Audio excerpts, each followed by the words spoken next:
Hi guys, what's up? This is TJ Marquez and today magbablog ulit ako pero medyo connected siya sa last vlog ko, which is my room tour. Connected because gusto kong solusyonan yung nakita kong problema at napansin nyo rin naman na medyo may technical problem talaga yung in-upload kong video. Well, yes, may problema yung audio. Ko naman alam na ganun and I tried to delete it and re-upload it pero ganun talaga. So, nag-search ako kung bakit kaya ganun yung nangyayari and nun ko lang nalaman, hindi pala ako yung may kasalanan. Well, wala naman talaga may kasalanan pero hindi ko lang talaga alam. Well guys, alam niyo naman na kakasimula ko pa lang naman dito sa vlogging world. And talagang wala pa talaga akong napakalaking idea kung ano ba talaga itong ginagawa ko. But at least gusto ko siyang gawin at nag-e-enjoy ako. Yun ang importante. And dahil ngayon nag-e-enjoy na ako mag-vlog, doon ako nag-search kung ano bang mga best camera at mga best gadgets para sa pagbablog. And doon ko natagpuan si Canon G7X Mark II. Well, hands down naman ako sa features niya at nakikita niyo naman kung gaano kaganda siya when it comes to the quality and sa videos na pinopost ko. Yung my room tour ko, which is my vlog 12, ito pala yung first time ko ginamit yung Canon G7X. Maganda siya gamitin kasi napakalinaw. Galing niya when it comes to low light. But hindi ko lang napansin nung binibili ko to at hindi ko naman naitanong since wala naman talaga akong ganung kalaking idea when it comes to camera. Basta ang alam ko lang, may built-in microphone siya and mas mapapandali kasi ibig sabihin mas okay siya. Hindi ko na kailangan lagyan ng mga microphone na malalaki na napaka-takaw tingin sa mga tao at saka medyo hassle pa pag dinala mo kasi sobrang laki.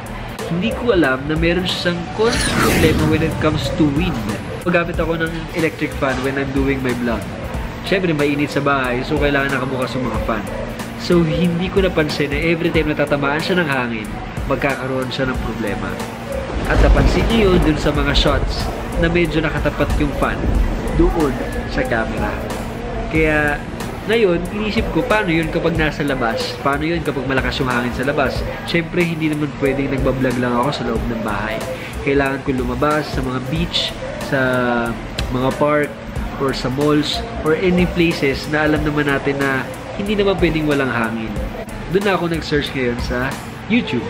And tumingin ako kung ano kaya yung mga common solutions para sa mga ganitong problema since alam ko naman na hindi lang naman ako yung gumagamit ng Canon G7X. And yes, YouTube doesn't fail me. Binigay niya sa akin yung dapat kong kailanganin para masolusyonan yung problema ko dito sa camera. Alam ko naman na it's not the first time pero at least dun sa mga subscribers ko na nagkakaroon din ng same problem. So guys, samahan niyo ako kayo para gumawa ng DIY microphone wind muff. Kaya naman, tara na!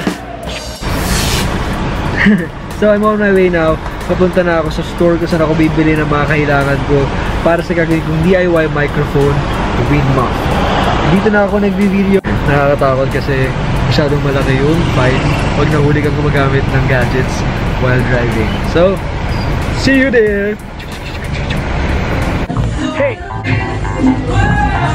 Siguro nagtataka kayo kung bakit nandito ako sa store na to at anong connection nito dahil sa gagawin kong DIY na microphone wind muff. Naghahanap kasi ako ng fur and wala akong choice, wala akong mahanapan sa iba, so dito ako sa ladies area at naghahanap ako ng fur, ng furry na bagay na pwede kong lagay sa camera ko.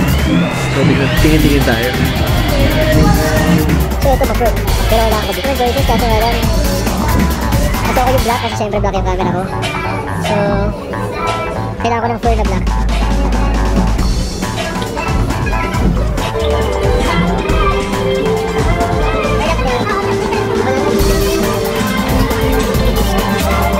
So wala pa rin dito, wala. So, eto na siya. Nakabili na rin ako ng furry fabric at sa mga nakakakita sa kitchen. Well, wala na akong choice. Sobrang nakakapagod maglakad sa mall. Kanina pa ako nag-iikot, wala akong mahanap. So nakapunta ako dito sa isang store and nakakita ako ng ganito at nakita ko naman ako pwede ko siyang gupitin. So ito na lang gagamitin ko. So this black cap will be later my microphone wind muff. Kaya ready na ako at excited na akong umuwi ng bahay para magawa ko na ito. And I'm back! Nandito na ako sa bahay, kaya naman simulan na natin ang aking DIY microphone with muff. So the tools are fur fabric, adhesive tape, ballpen, cutter, scissors, syempre, Canon G7X. Let's start! So unang-unang gagawin is ano ba? So unang-unang natin gagawin is susukatin natin yung adhesive tape para makita natin kung gaano kalaki yung gugupitin natin para at least hindi naman matakpan yung microphone once na nilagay natin yung tape.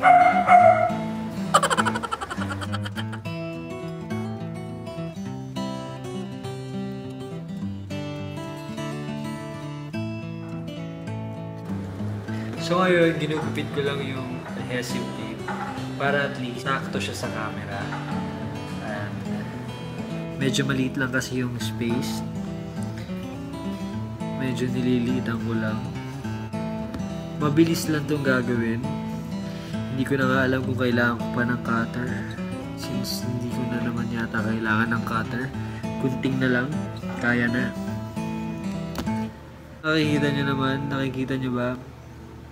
Dito sa part na to, nandiyan pa rin yung butas.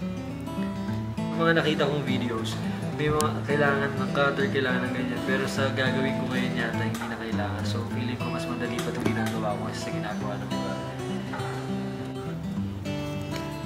So, ayan. Ganyang kabilis lang. Nakita nyo naman. Nilagay ko yung adhesive tape. Ito yung itsura niya ngayon.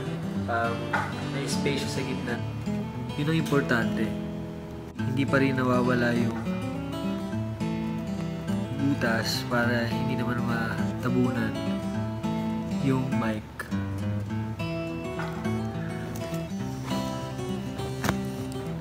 So next, eto na, set aside natin dito yung ating Canon, yung camera. Gugupitin na natin itong furry friend ko. Meow meow. Sorry.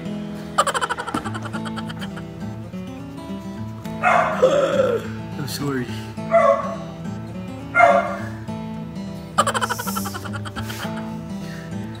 Nakakalbo siya. Kailangan kita. Nakakalbo siya. Kailangan kita. Huwag kang masira. Nilalagay ko na ngayon, nadikit ko na. And nakita nyo naman, mohok feels na siya. Nakikita ko lang problema dito is when I'm doing the selfie shot. So if I'm doing the selfie shot, ayun o, nakaharang siya. Na kung hindi naman sa inyo sa gabal, it's okay. Pero sa akin kasi feeling ko medyo hassle siya sa gabal. Kaya gugupitin ko siya.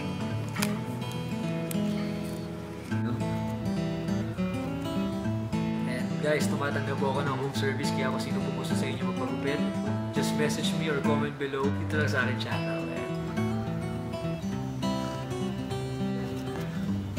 Kaya naman, eto na, guys. Eto na yung pinaka maliit kong version nung ginupitan ko na. Na-trim ko na siya. So, naging barbero na ako dito, guys. Kaya naman, eto na siya. Oh, nakikita nyo naman. Okay na. And medyo mas okay na siya kaysa kanina. Hindi man talaga totally nawala at nakaharang pa rin siya sa aking, sa aking LCD. It's okay kasi